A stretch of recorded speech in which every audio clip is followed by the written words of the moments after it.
আজকে তোমাদের ভারতের লোকসভা স্পিকারের তালিকা এবং স্পিকারের নাম এবং তার সময়কাল নিয়ে আলোচনা করব। তাহলে শুরু করছি।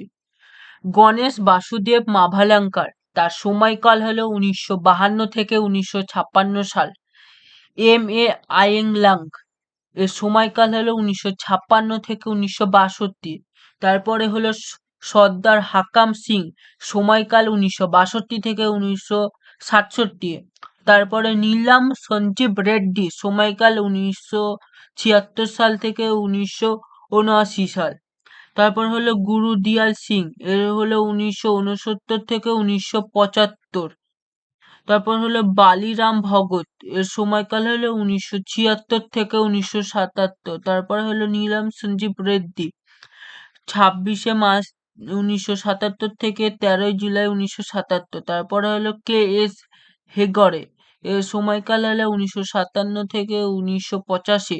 তারপরে হলো বলরাম জাখর, সময়কাল 1985 থেকে 1989। তারপরে হলো রবি রায়, সময়কাল 1989 থেকে 1991।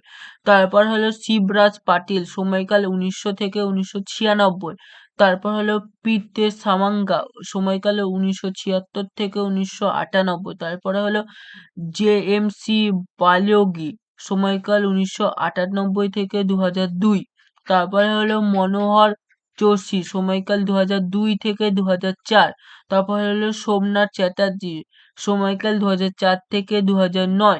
তারপর হলো মীরা কুমার, সময়কাল 2009 থেকে 2014। তারপরে হলো সুমিত্রা মহাজন, সময়কাল হলো 2014 থেকে 2019। তারপরে হলো ওম বিড়লা, 2019 থেকে তিনি এখনো বর্তমান পর্যন্ত আছে।